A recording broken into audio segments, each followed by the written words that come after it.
Percent is everywhere. You can see it in shopping malls or supermarkets, in your cell phones, or even in the t-shirts you are wearing. Even in the alcohol we use to sanitize our hands.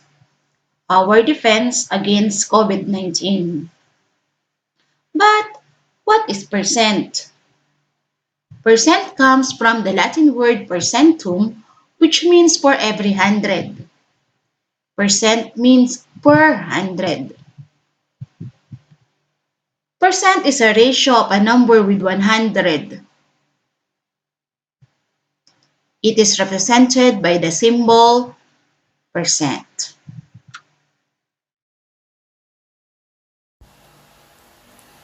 The grid shows Dito's earnings.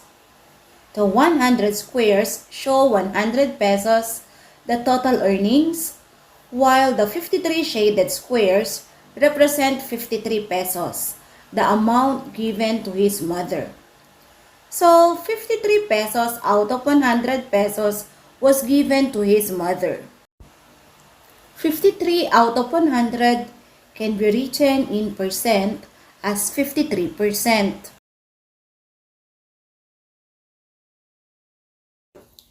But since percent is a ratio, with 100 as the second term, we can write 53% as 53 to 100 in ratio.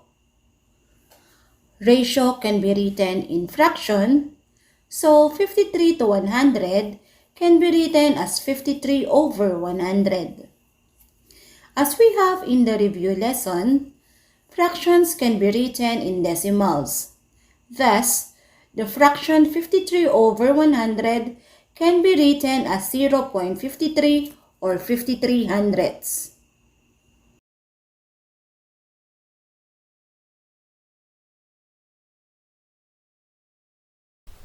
So, how do we change percent?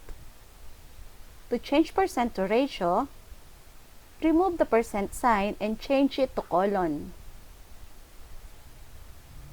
Put 100 as the second term. In changing percent to decimals, remove the percent sign and change it to decimal point.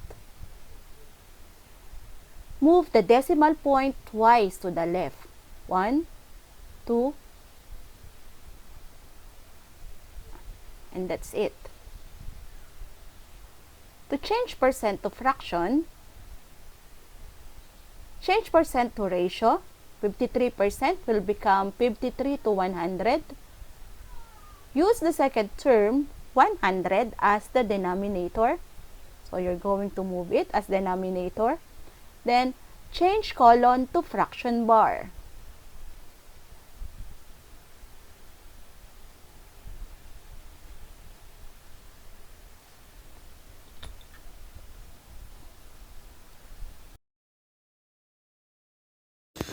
Let's have another example.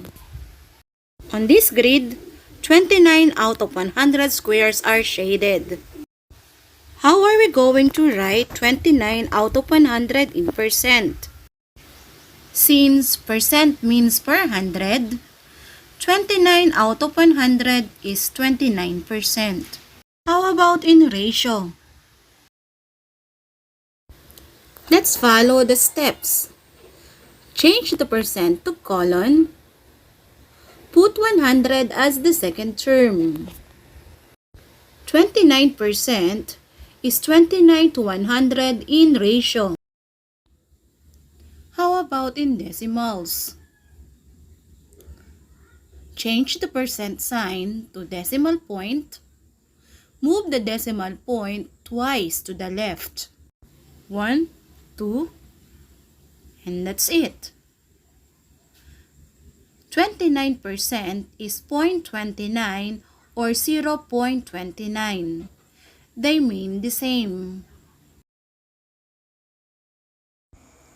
How about in fraction? Change percent to ratio. It will become 29 to 100.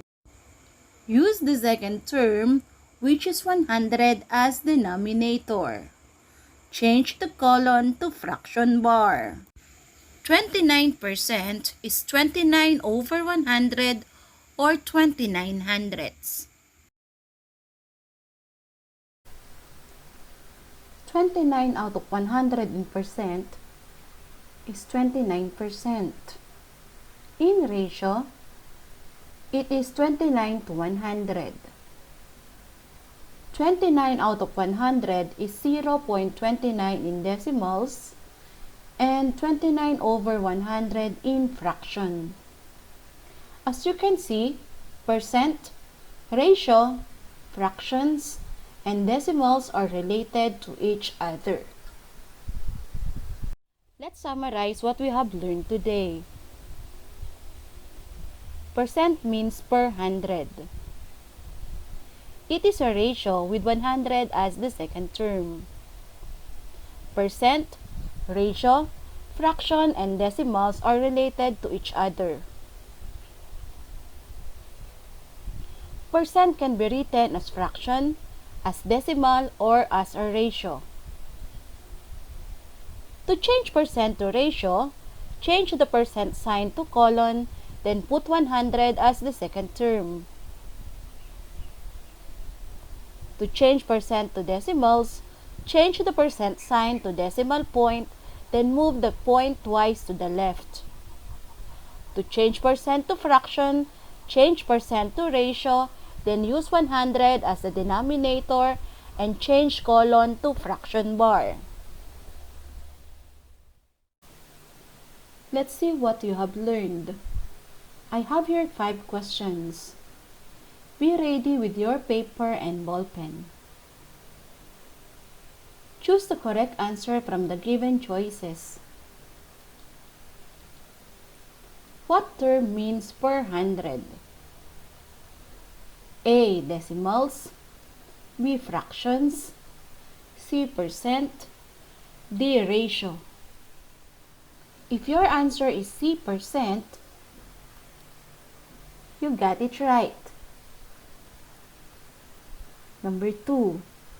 How many is 9% of a class? Letter A, 9/10. Letter B, 1/9. Letter C, 9/100. Or letter D, 9,000. The answer is C, 9 over 100. Number 3. Which does not belong? A. 25%, B. 25 hundredths, letter C. 25 to 100, or letter D. 25. The answer is letter D. 25. Number 4. 76% of the grade 5 pupils are girls. Express 76% as decimal. A. 0.076. Letter B. 0.76. Letter C. 7.6. Or letter D. 76.0. The answer is B, 0.76. Number 5. Which of the following is correct? A, 33% equals 0.33. Letter B, 33% equals 03.3. Letter C, 33% equals 33. Or letter D, 33% equals 3.03.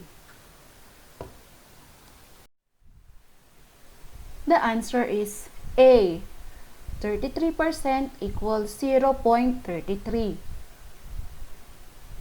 If you got 5, excellent. If you got 4, very good. If you got 3 and below, watch the video again for better understanding.